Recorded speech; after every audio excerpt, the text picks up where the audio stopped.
time to take all my dyeing stuff outside. Turn it on. So it's been hanging out. Welcome to my channel, or welcome back to my channel. My name's Catherine and I make videos about dyeing, sewing, and upcycling. Today I'm going to be doing a video about making natural dye out of something you probably have in your kitchen, black beans. So without further ado, let's get into the video. I started with black beans that are dried from the grocery store, and I soaked them in about a gallon of water overnight. After they soaked and the water was nice and purpley, I strained out the beans and put the juice into a jar for later. Next, I'm going to get my fabric ready to dye. I am working with 100% cotton t-shirt that I've pre-washed, and I've linked these t-shirts down in the description below, as well as all of the supplies. So I'm just going to accordion fold it and put some rubber bands around it for a nice stripe. And I'm going to secure the part with the sleeves, and I'm just kind of breaking all the space up by halves as I go with the rubber bands. So I'm just going to keep tying all of the t-shirt together. If you're interested in learning more about dyeing and lots of different folds, you can check out my online dyeing classes where I go over everything in really great detail. You can go and check out my website at onyxartstudios.com. I'm also going to do some scrap pieces of fabric. This is linen, which I think will take the dye a little bit differently than the cotton, so I'm curious to see how that's going to work. For this fold, I'm just doing a square fold, and I'm just going with the shape of the fabric, and these are really small pieces, so I just want to do little experimental folds to just kind of play with pattern and see what happens. So I'm going to bind those tongue depressors with my rubber bands and make sure that there's not too many ripples. And I'm going to move on to the next one, and I'm going to do a right triangle fold. Let me know down in the comments if you've tried other natural dyes and what you used to do natural dyeing.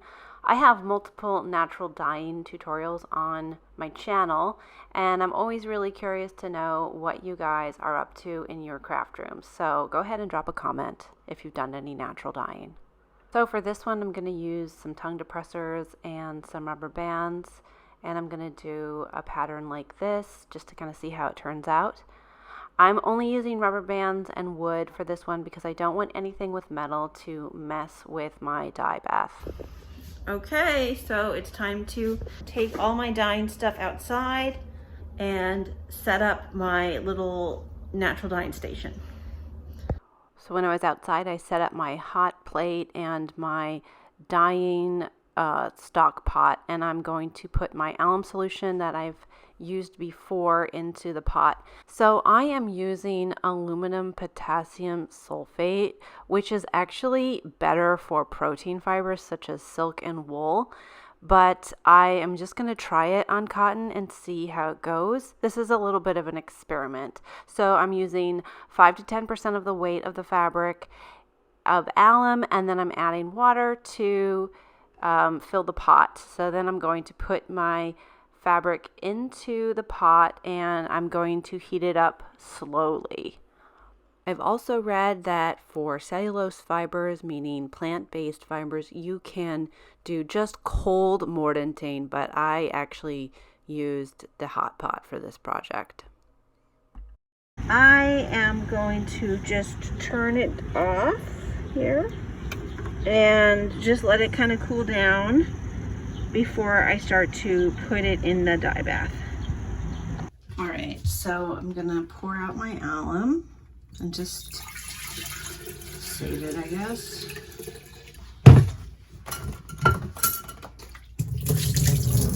Now I'm going to add the black bean juice that I've been storing in the fridge.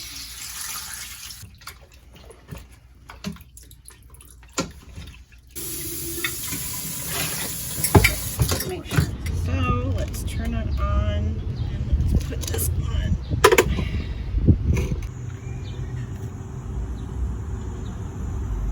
Okay. Okay, so it's been like an hour or so. I'll just kind of turn this off.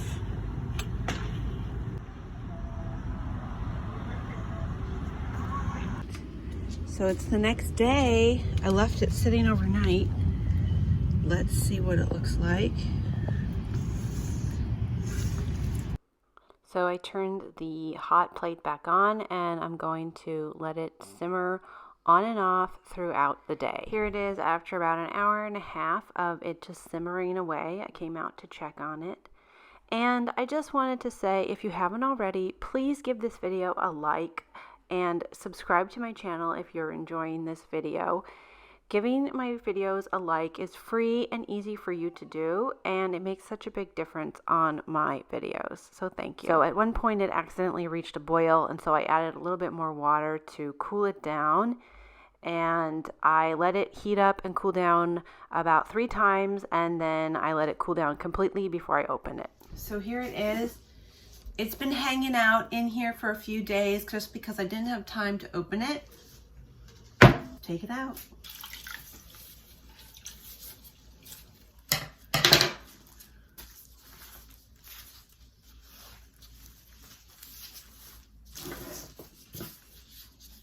Cute. All right, very nice. Love it.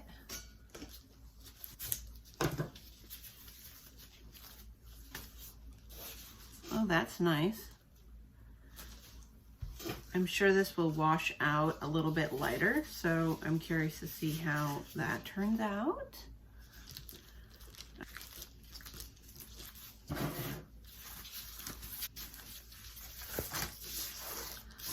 Classic stripe, very cute.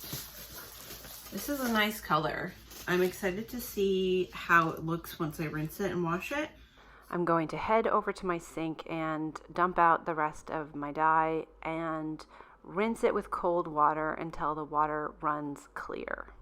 After I rinse it, I'm going to wash it with Synthropol, also known as dyer's detergent, which is what I recommend using for all my dyeing projects because it's gentle on the fabric and it helps the dye from transferring onto the white parts of the fabric. After I've washed the fabric, I then dried it on hot, and here it is after it came out of the dryer, and I'm just giving it a little press. You can see the pattern, and it turned out really nice. Now, this dye is what they would call fugitive, which means it will fade over time and with washing.